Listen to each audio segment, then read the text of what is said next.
Welcome to Popcorn Pillow Talk, our podcast. I'm your host, Connor Haken, joined as always by Jamie Paglia, our co-host. Today we want to review a video game. I know primarily we do movies, but we also play a lot of games, and I kind of wanted to touch on one game in particular called Mario Wonder for the Nintendo Switch. I thought it was one of the best games of this year. And what's great is both Jamie and I played it. And so I thought we would do a review, add it to the channel, push anyone if you've got a Nintendo Switch. I think it's a must-have game. It's such a beautiful, animated, fun 2D Mario game. And what's so fascinating about it is that it's like the Mario Brothers from the beginning, side-scrolling 2D. And what's interesting is that it not only is beautiful and the music is good, but it's really fun. It's got a lot of creativity to it. Super positive too. Like everybody that, all the little side characters are like, yeah, come on, Yeah, it's and good stuff. it's a innovative game. They pushed that kind of genre forward in a way that I wasn't expecting. I think the last 2D Mario game was on the Wii U a number of years ago. I mean, there was Mario Maker that they tried to do where you could actually build your own Mario levels, and that was really popular too. But I never really got into it because I just didn't like. People would make these insane levels that were like incredibly impossible to beat, and it wasn't really like a story-driven experience. Whereas this is like a traditional, like telling the Mario story. You got to defeat Bowser, and he's taking over the castle. Yeah, get to bounce on elephants and Right, and all I sorts think of cool stuff. perhaps they took some of the innovation from those levels that they saw other people making, and then they brought them into their own. So like each level has this like trippy, drug-induced thing where like When you grab the wonder, it just the Yeah. whole thing just changes. Everything goes psychedelic, and yeah, it's just like you're in the zone. and like the level changes. So like there'll be like riding bulls that you have to jump around on, Yep. or like the perspective will change, and like there's like a little puzzle that you have to figure out. Yeah.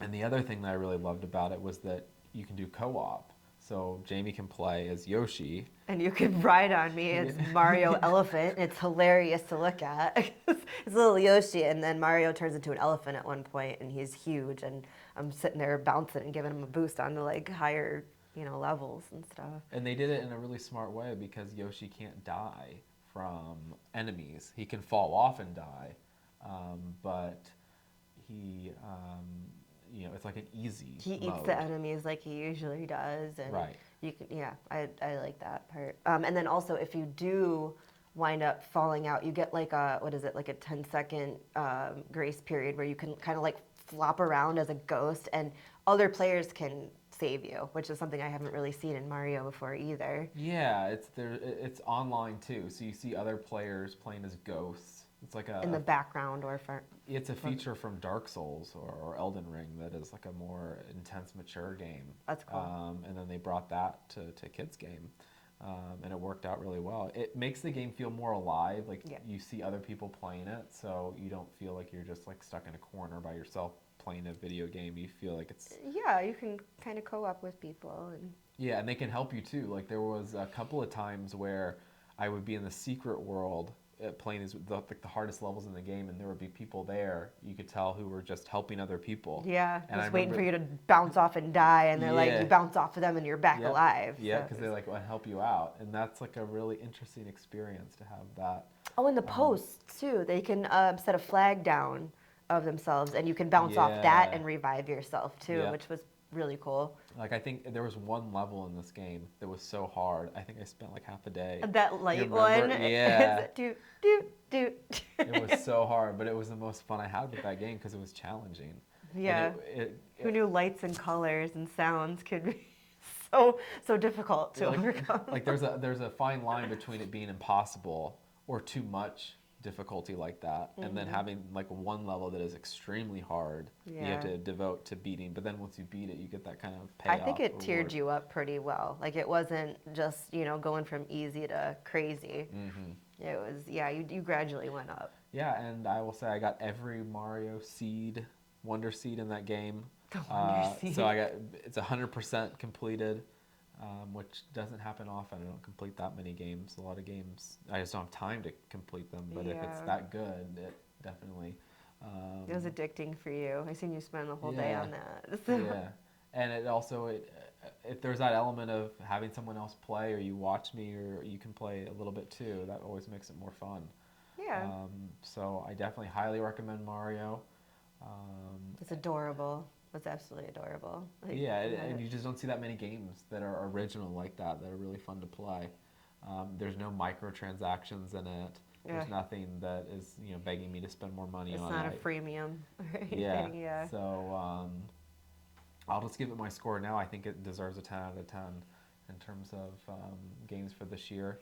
I think it's a must-buy for the system, and it's interesting to see this game come out so late. There's rumors of a new Nintendo Switch coming out early next year. Oh, good. The Switch 2 or the Super Switch, whatever they're going to call it.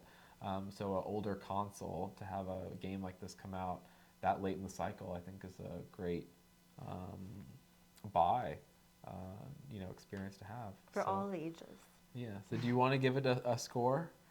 I give it a 9. A 9? It was it was fun. It was easy for me. If I would have stuck with it, I probably would have graduated with now, you. Now, what do you think held you back from because I know you've gotten addicted to like Stardew Valley. Yeah. Where you really do want to play. What do you think didn't keep you? Because I would say you played maybe 25% of it with me, and then I played 100%. What prevented you from keep going?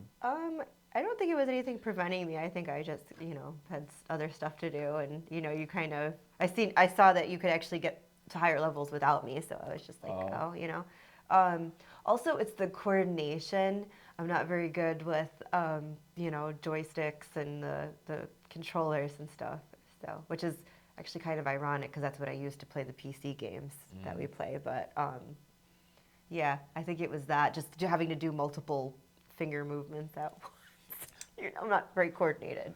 But you still enjoyed it. So I loved watching you play it. Yeah. I loved playing it. Just once it got a little difficult, I wasn't as coordinated enough to, get up to the higher levels with you. Okay. Well, fair enough. So if you have the chance, I would definitely highly recommend going and playing Mario Wonder. Yes. All right. Thank you. Thanks.